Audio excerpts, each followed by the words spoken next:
Aô, segundo ano, filé. Olha só, vamos dar continuidade, né? Mais uma aula, videoaula de PowerPoint. Só que agora a gente vai ver da segunda frente, tá? O setor 222, módulo 35.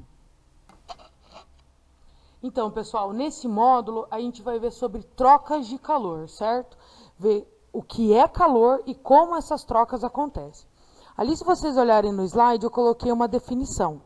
Calor é a energia térmica em trânsito. Vamos lá. Primeira coisa, a gente tem a mania de achar que calor e temperatura são grandezas iguais, tá? E, na verdade, elas são totalmente diferentes. Lembrar que temperatura está relacionado com a energia que a molécula tem, o grau médio de agitação das partículas. Ou seja, se ela tem bastante energia, ela tem bastante temperatura. Se ela tem uma baixa energia, ela tem um baixo estado vibracional e uma baixa energia. Agora, calor, olha lá a definição, é energia térmica em trânsito. O que isso significa? Eu tentei expressar aqui num desenho. A gente tem o corpo A, ó, o θ representando temperatura. O corpo A apresenta uma temperatura maior que o corpo B. Então, o corpo A, que apresenta maior temperatura, logo maior energia, ele vai ceder energia para o corpo de menor temperatura, menor energia. Então, ó, a energia sai do corpo A e vai em direção ao corpo B. Essa energia térmica que sai do corpo A e vai em direção ao corpo B é o que nós chamamos de calor, ok?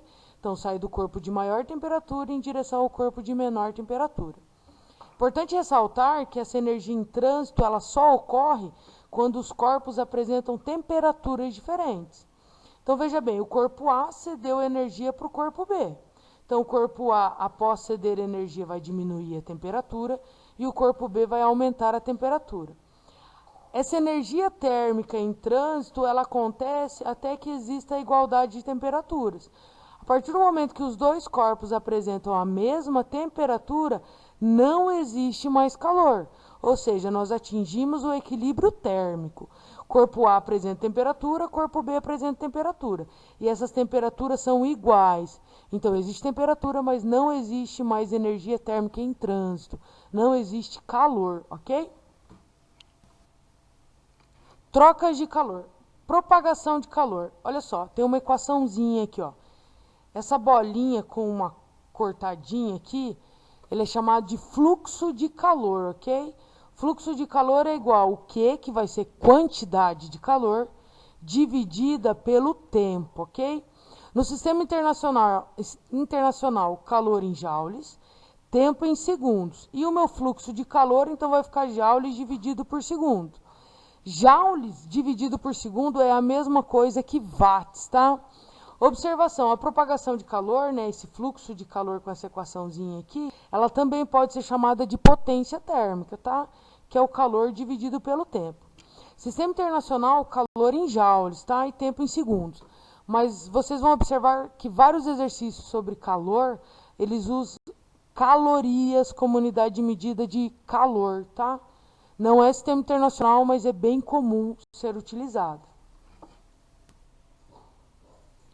Quando eu penso em calor, eu penso nessa energia que transita de um corpo para o outro. Essa forma de transitar a energia de um corpo para o outro, a forma de propagação de calor é dividida em três formas: condução térmica, convecção térmica e irradiação, ok? Então, as trocas de calor acontecem de três formas: condução térmica, convecção térmica e irradiação. Então, pessoal, a gente vai começar a troca de calor. Vamos ver o primeiro princípio, que é a condução térmica, tá? Condução térmica, ela é eficiente em sólidos, tá? Então, a gente vai dar ênfase em condução térmica em sólidos. Então, eu tenho como exemplo aqui, ó, uma barrinha metálica. Eu começo a aquecer o meu condutor aqui de um lado e eu vou observar que esse fluxo de calor vai se propagar ao longo da minha barra, saindo do lugar de maior temperatura, maior energia, indo em direção ao lado de menor energia. Então, eu tenho um fluxo de energia percorrendo a minha barra, tá? Então, eu tenho propagação de energia, mas não de massa. Então, a minha energia aqui, ó, de maior temperatura, vai se propagando em direção ao lugar de menor temperatura. O fluxo de calor, eu tenho duas equaçõezinhas. A primeira a gente já viu. Fluxo de calor é igual a quantidade de calor dividida pelo tempo. E aqui embaixo, ó, a gente tem uma nova equaçãozinha, tá? Que ela vai relacionar com o material onde está ocorrendo o meu fluxo de calor. Então, ó, fluxo de calor é igual ao K. O K é o coeficiente de condutibilidade térmica. Esse é um valorzinho tabelado, tá bom? Por exemplo, materiais condutores apresentam um K de alto valor. Materiais que não são condutores apresentam um K pequenininho, de baixo valor, tá? O A é a área, tá, do meu material, vezes. Entre parênteses aqui, ó, variação de temperatura. Minha temperatura, ó, maior temperatura menos o lado de menor temperatura. Dividido por esse E. Esse E é a espessura do meu material, ok? Então, pessoal, continuando. Convecção térmica é o segundo princípio, tá? Primeiro, então, a gente viu que era condução térmica. Agora, a gente vai ver convecção térmica. A convecção térmica acontece em fluidos. Lembrar que fluidos pode ser líquido ou gás, tá bom? Não só líquido, pode ser líquido ou gás. E ele acontece a partir da variação de densidade. Então, primeiro exemplo aqui, ó. Por que que o ar-condicionado é instalado sempre no alto? Porque o ar frio, ele é mais denso. Então, o ar frio desce, o ar quente sobe. Esse movimento do ar é a convecção térmica. Olha o desenho aqui do lado. Eu pego uma bacia, uma panela, desculpa, com água e estou aquecendo essa água. A água, quando ela é aquecida, ela sobe. Chega na parte superior, ela esfria um pouquinho, e então ela desce. Então, ela vai fazendo esse movimento circular, esse vórtice aqui. E isso é convecção térmica, tá? Então, por exemplo, aqui o ar frio, que é mais denso, desce.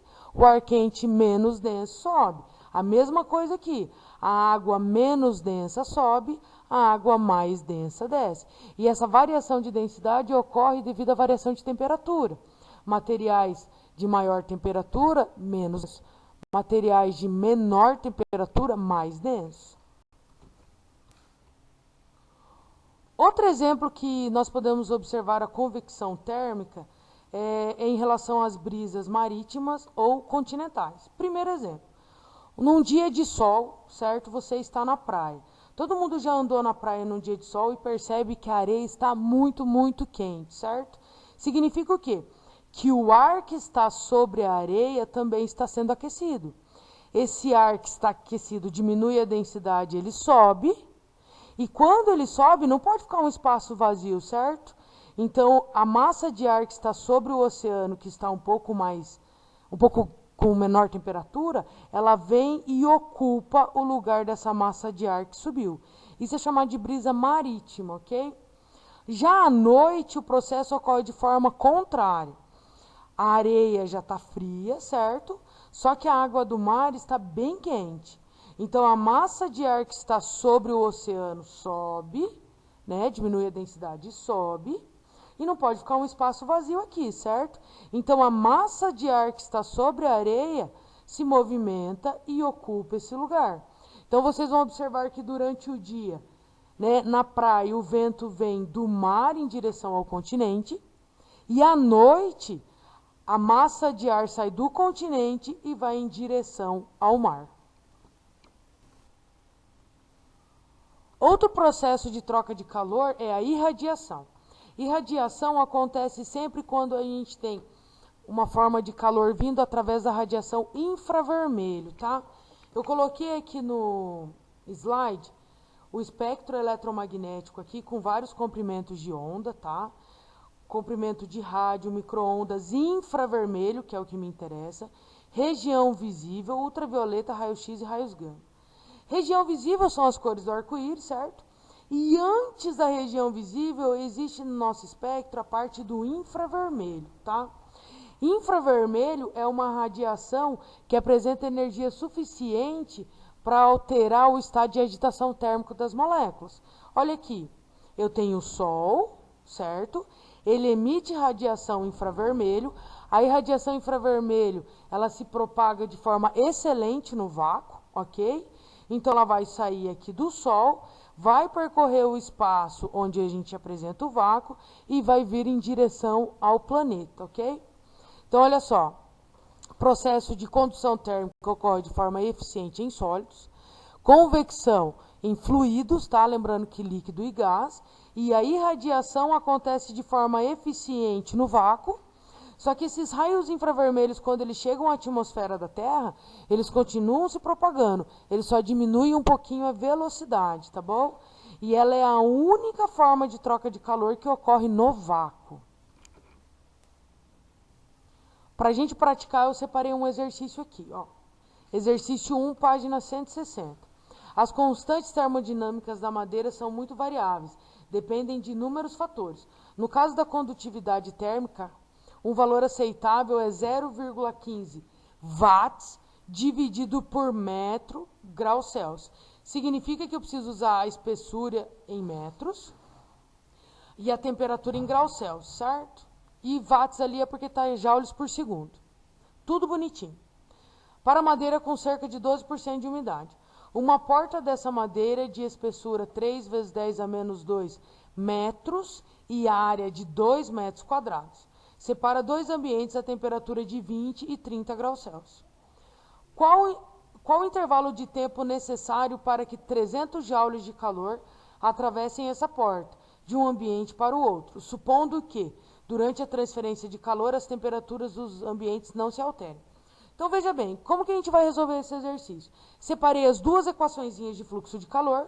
Olha só, fluxo de calor é igual K vezes a variação de temperatura dividido pela espessura. E fluxo de calor também é calor dividido pelo tempo. Então, eu igualei as duas equações e substituí os valores. O K, 0,15, a área de 2 metros quadrados. Temperatura, pegar a maior menos a menor, 30 menos 20, dividido pela espessura da minha parede, aqui da minha porta, que é 3 vezes 10 a menos 2. Igual, quantidade de calor que eu quero, né, passar de um ambiente para o outro é de 300 joules, dividido pelo tempo. Então, vou fazer essa continha matemática aqui, ó, 0,15 vezes 2 vezes 10, dividido por 3 vezes 10 a menos 2, que vai dar igual a 100. 100 igual a 300 dividido por tempo, ou seja, o tempo para transitar 300 joules de energia e atravessar essa porta é um intervalo de tempo de 3 segundos. Agora, um exercício teórico, tá? Exercício 2, página 160. Todas as alternativas abaixo se referem à propagação de calor. Assinale a alternativa correta. 1. O processo de convecção de calor pode ocorrer em materiais sólidos, líquidos e gasosos? Falso. O processo de convecção só ocorre em líquidos e gases, ok? 2. As correntes que se formam no interior de um refrigerador doméstico ocorrem devido ao processo de convecção. Perfeito. O ar frio desce e o ar quente sobe. 4. A convecção ocorre com o transporte de matéria? Ela é perfeita, tá? Tá certa essa alternativa. Por quê? Processo de convecção, eu tenho a migração da minha massa. Por exemplo, o ar quente desce, então a massa está se movimentando, certo? Convecção, eu tenho transporte de massa. E condução térmica, eu tenho transporte só de energia. 8. A energia solar atinge a Terra sob a forma de calor através do processo de irradiação. Perfeito. 16. A corrente de convecção só se forma em materiais gasosos. Falso. Lembrar que a 16, que ela é incorreta porque tem que ser líquidos e gases, tá? 32. A passagem de calor de um objeto para outro se deve à quantidade de calor existente no interior de cada objeto. Falsa, tá? O calor só existe quando existe variação de temperatura entre os materiais. 64. No processo de condução de calor não ocorre condução de matéria, apenas de energia. Perfeito. Lembrar que no processo de condução térmica é só de energia e convecção térmica eu tenho migração de massa, ok? Então, meu somatório ali, 64. Então é isso, pessoal. Bons estudos. Você faça os exercícios, pratiquem bastante em casa. Um beijo. Tô morrendo de saudade.